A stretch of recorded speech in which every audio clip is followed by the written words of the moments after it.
Kagulat World, buong Europe nagulat. Alexandra Alex Ala, ang batang tennis sensation mula Pilipinas, ay patuloy na umaakyat sa ranggo ng WTA sa isang bilis na halos hindi inaasahan ng buong mundo. Sa edad na 20, unti-unti niyang binabasag ang lahat ng hadlang at ngayon ay nasa loob na ng top 60 rankings matapos ang kanyang sunod-sunod na panalo sa mga malalaking torneo ngayong 2025 season. Ang dating wildcard entry at underdog mula Southeast Asia ay ngayon itinuturing ng seryosong contender na posibleng pumasok sa top 20 sa nalapit na panahon. Isang bagay na halos hindi maisip ng marami ilang taon lang ang nakalipas. Ang kanyang pag-akyat ay hindi aksidente. Mula sa junior Grand Slam titles hanggang sa pag-akyat sa professional circuit, ipinakita ni Alex ang kanyang disiplina, explosiveness at maturity na hindi karaniwan sa kanyang edad. Sa Miami at Eastbourne, nakaharap niya ang ilan sa pinakamabibigat na pangalan sa tour at napatunayan na kaya niyang sumabay sa kanilang ritmo.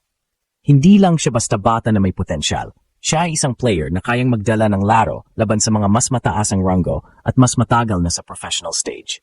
Dahil dito, maraming tennis experts at European analysts ang nagsimulang magtanong hanggang saan ang kaya ng Pinay Phenom na ito. Kung susuriin ang kanyang puntos at performance ngayong season, hindi malayong maabot ni Alex ang top 20.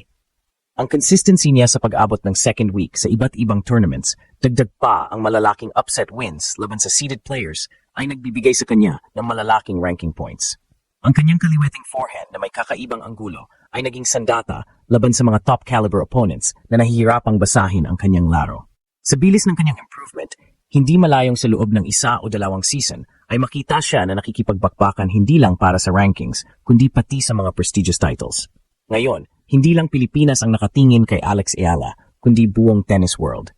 Ang kanyang kwento ay nagiging inspirasyon hindi lang sa mga kabataan, kundi pati sa mga bansang hindi tradisyonal na powerhouse sa tennis. Sa bawat laro niya, dala niya ang bandila ng Pilipinas at ang pangarap ng isang bansang makakita ng kanilang unang tunay na global tennis superstar. Ang tanong na ngayon ay hindi na kung makapasok siya sa top 20, kundi kung kailan. Dahil sa bilis ng kanyang akyat, tila wala nang makakapigil sa batang reyna ng Philippine tennis. Sa buong Europe, nagugulat ang tennis world sa bilis ng pag-akyat ni Alexandra Ayala sa WTA rankings. Sanay ang mga taga-Europe na sila ang hari at reyna ng sport, mula Spain, France, Germany hanggang Eastern Europe. Pero bigla na lang may isang dalagang Pinay na sumisingit at sumisira sa sistema na matagal na nilang hawak. Ang mas nakakagulat pa, hindi lang basta nananalo si Alex, kundi ginagawa niya ito ng may authority laban sa mga veteranang inaasahang magdomina sa mga torneo. Sa bawat press conference at post-match interview, unti-unting napapansin si Alex ng European media. Ang tanong nila ngayon, hanggang saan kaya ang kayang marating ng isang 20 anyos na Pinay sa isang sport na kontrolado ng Europe at US?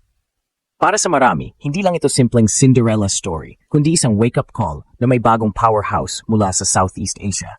Kung titignan ang laro niya, malinaw kung bakit siya nagiging malaking banta. Left-hander si Alex, mabilis at agresibo sa baseline, isang kombinasyon na kayang manggulo sa rhythm ng mga traditional European baseliners. Dagdag pa dito ang kanyang footwork at disiplina sa bawat tira, bagay na karaniwang nakikita lang sa mas matatandang top players.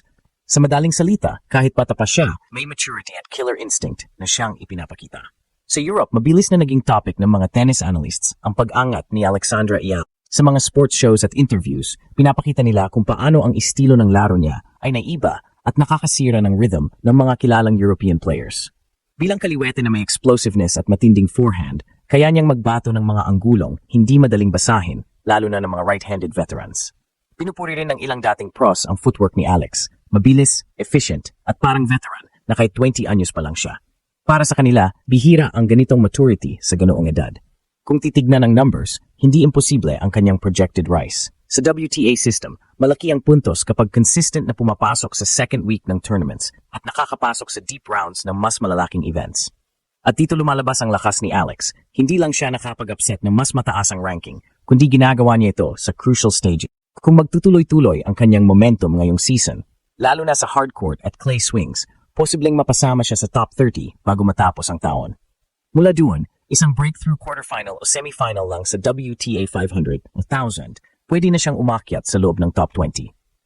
Ang Europe, na matagal nang nagdo-dominate sa women's tennis, biglang napipilitang kilalanin ng isang Pinay na mula sa bansang halos walang tennis history. Kaya para sa kanila, Hindi lang simpleng panalo ni Alex ang nakakagulat, kundi ang bilis ng kanyang pag-akyat na nagbabantang baguhin ang hierarchy ng sport. Europe talaga ang ginulat sa mabilis na pag-angat ni Alexandra Ala sa WTA rankings at ang kwento niya ay wala pang katapusan. Habang patuloy siyang umaakyat, hindi maiwasang tutukan ng mga analysts at fans ang isang manlalaro mula sa bansang halos walang tennis history na muling nire-rewrite ang expectations para sa mga Southeast Asian athletes sa global stage. Si Alexandra Ala ay hindi na lang simpleng rising star, isa na siyang contender at ang kanyang recent performances ang nagiging headline sa buong kontinent. Bawat laban niya ay sinusubaybayan hindi lang para sa resulta, kundi para sa estilo, maturity at composure na dala niya sa edad na 20. Nakuha niya ang atensyon ng Europe sa pamamagitan ng pagkatalo sa mas mataasang ranking at mas eksperyensadong players. Pinapakita na kaya niyang makipagsabayan sa best ng kontinent. Ang laro niya ay kombinasyon ng bilis, agresibong baseline play at lethal left-handed forehand na mahirap pasahin ng right-handed opponents. Pinupuri ng coaches at analysts ang footwork niya. Kahit bata pa, gumagalaw siya parang seasoned player, laging nasa tamang posisyon para sa bawat tira at may control kahit under pressure. Ito ang naging signature ng kanyang laro, kaya exciting at unpredictable ang bawat laban niya. Sa statistics, makatuwiran pero nakakamangha ang kanyang pag-angat. Sa WTA system, malaking puntos ang makukuha kapag consistent na nakakaabot ng later rounds at nakaka-upset ng higher-seeded players. Naipakita na ni Alexandra na kaya niya ang breakout season niya na ngayong 2025 ay nagbigay sa kanya ng confidence at points para hamunin ang mas mataasang ranggo. Kung tuloy-tuloy ang momentum niya sa mga susunod na hardcourt, clay at grass events, realistic na makapasok siya sa top 30 bago matapos ang taon. Mula doon, isang malakas na performance sa WTA 500 o 1,000 tournaments ay pwede na siyang itulak sa top 20, isang bagay na bihira asahan para sa isang Filipina. Bukod sa rankings at results, ang nakakagulat sa pag-angat ni Alexandra ay mental factor. Sinasabi ng European commentators na ang pag-akyat mula top 50 papuntang top 20 ay hindi lang talent, kailangan ng mental toughness, endurance, at kakayahang harapin ang season-long grind. Naipakita na ni Alexandra ang composure sa pressure sa mga key matches tulad ng Miami at Eastbourne. Kaya nakikita ng marami na sustainable ang success niya. Pinagsasama niya ang youthful firepower at strategic thinking na nagpupuwersa sa experienced players na mag-adjust. Ang global impact ng kanyang rise ay malaki. Sa Europe, nagbabago ang strategies laban sa kanya, habang sa Pilipinas, proud ang fans at inspired ang kabataan. Bawat panalo, bawat laban, bawat ranking point ay parte ng mas malaking kwento. Isang kwento ng pag-break ng boundaries, pag-challenge sa norms, at pagpapakita na ang determination plus skill ay kayang kalabanin ang established hierarchy.